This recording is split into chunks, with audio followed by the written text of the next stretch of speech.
It's time now for a look at some local sports and sports. The Wayne County High School football team wins a Thursday night football game against Southeast Bullock. The final score last night, 35-7. Jackets turn around and play Burke County this Monday night, Halloween night. It'll be for the number 2 spot in the region and a home playoff game on the line. The team that loses gets the number 3 seed and will be on the road in round 1. Benedictine guaranteed the number 1 seed. They'll be at home. New Hampstead guaranteed the 4th seed. They'll be on the road. But the 2 and 3 seeds are on the line this coming Monday night, Halloween night at JC Stadium. After the game, Coach J-Bo Shaw talked about the importance of this Monday night ball game.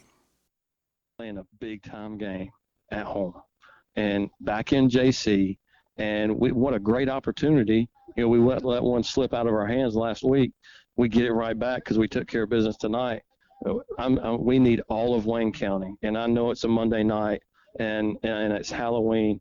But, man, our guys, that has been a driving force for us as far as a motivation for us. We've talked about it all week, being back in JC and playing in our house and playing in front of our people, our community. And when it gets loud, and we need it to be unbelievably loud and to create that environment where it's extremely hard to play in. And we're going to play with a lot of juice and a lot of effort. And, you know, these guys have a quick turnaround. You know, we're going to get back tonight. Our coaches are going right back to work. I'll have one coach on each bus, and the rest of them are in vehicles, hauling tail back to Jessup to go ahead and start on Burke and, you know, start hammering away and be ready for first block in the morning with treatment and getting these guys squared away, making sure they got a breakfast and getting some blood flowing. And then we'll be back at it tomorrow afternoon. And Saturday we're giving them off. We're giving the players off. Coaches will be in pretty much all day Saturday, trying to make sure we don't overload them with a plan, but giving enough to where we can go execute and go play. Players will be off on Saturday. Then everybody will have time to go to church on Sunday morning, and then we'll bring them in Sunday evening, get a team meal, and get another walkthrough and practice in before we get at it at Burke on Monday. So I ask you, just be there. You know, these guys have laid a lot on the line, and, you know, they're going to be busy for the next 2 or 3 days, and it's a quick turnaround. We just need JC rocking, and I know we've done an unbelievable job all year playing at home, and I know Wayne County is going to come out, and that place is going to be rocking. And once again, those comments after last night's game at Southeast Bullock, again, the turnaround, and this coming Monday night, Wayne County in action, Halloween night, JC Stadium. It's a 7 p.m. kickoff. Tickets are already on sale for that game at Sheffield's Trophies and Sports Shop. You can pick a ticket up today. Last night at Southeast Bullock, Wayne County would lead 14-0 at halftime on 2 touchdown passes by junior quarterback Andy Peel. The first, a 45-yard strike to Terry on Graves with 6:51 till halftime. Second, a 29-yard pass right before halftime to Jacques Vale. The Jackets led 14-0 at halftime. In quarter 3, Southeast Bullock connected on an 83-yard touchdown pass and catch to make the score 14-7 with 5:47 left in quarter number 3.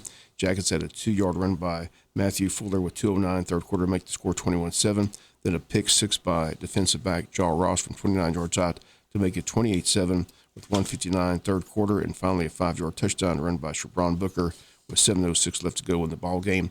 Final score last night from Southeast Bullock, Wayne County 35, Southeast Bullock 7. Again, a nice birthday present for head coach J-Bo Shaw, who celebrated his birthday on Thursday. Once again, proud of his team's effort. Now get back to work for this quick turnaround. Again, the game Monday night, 7 o'clock at JC Stadium. Again, it is Halloween night. The school is having a special event called Trunk, Tent, or Treat. They're asking school clubs, teams, churches, businesses, and community groups to participate. Again, if you need more information, call the high school today. First, second, and third place prizes will be awarded Monday night to the display set up with the most jacket spirit. Kids 10 and under in costume get free admission into the game with a paid adult. So, again, keep that in mind. It all gets underway at 5:30 up to 7 o'clock kickoff Monday night, Halloween night, Wayne County, Burke County. Again, the number 2 seed in the state playoffs, a home playoff game on the line Monday night at JC Stadium. Other high school games, one other game in the area, Brunswick played Evans last night, defeated them 28-7. Tonight it's Appling hosting Tatnall, Bacon hosts Brooks, Bradwell's at home against Jenkins County, Coffee's at Greenbrier, Colquitt's at Valdosta, Liberty hosts Beach, Long County over at Calvary Day, Pierce at Vidalia, Statesboro hosts Ware County, and Richmond Hill travels to Lowndes County. Varsity girls softball team's season came to a close Thursday evening in Columbus as the Jackets fall to the Islands by a score of 5-3. In 4A, Central Carroll and West Lawrence are the 2 unbeaten teams in the bracket heading into today. Central beat East Forsyth 6-0, and West Lawrence beat Walnut Grove 6-5. Walnut Grove plays the Islands, and Whitewater plays East Forsyth today up in Columbus. Jackets complete a nice year under head under first-year head coach Cole Brockington, region champions, super regional champions, and just took 2 losses in Columbus to end the season. Just 2 seniors on this year's squad. Everyone else comes back for next year. Our congrats to the 2022 varsity girls softball team on a very good year. Safe travels home today from Columbus.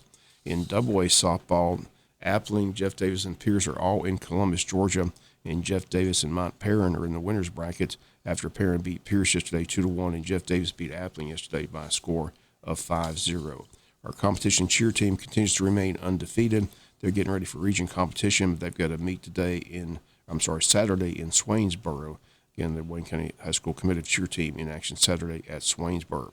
College football Saturday, the annual Georgia-Florida game in Jacksonville, Florida.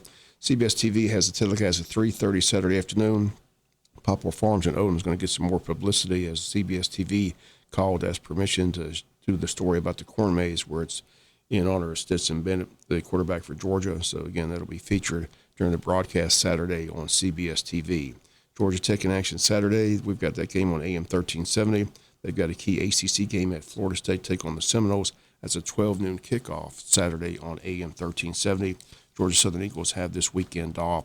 Other key college games, Tennessee and Kentucky, Ole Miss and Texas A&M, Pittsburgh's at North Carolina, Michigan State, Missouri at South Carolina, Illinois and Nebraska, Oregon, California, TCU still unbeaten there at West Virginia, Notre Dame takes on Syracuse, and Ohio State still unbeaten there at Penn State. NFL football last night, Tom Brady and Tampa Bay Buccaneers lose their 3rd straight game. Final, Baltimore 27, Tampa Bay 22. NFL football this Sunday, Jacksonville's got the early game because they're in London against Denver. That kicks off at 9:30 a.m. on AM 1370 Sunday morning. Falcons have a 1 o'clock game. They host Carolina. And again, we'll have that game for you on Big Dog Country, FM 105.5. World Series finally begins tonight. Game 1 is the Houston Astros and the Philadelphia Phillies. Game 1 tonight in Houston.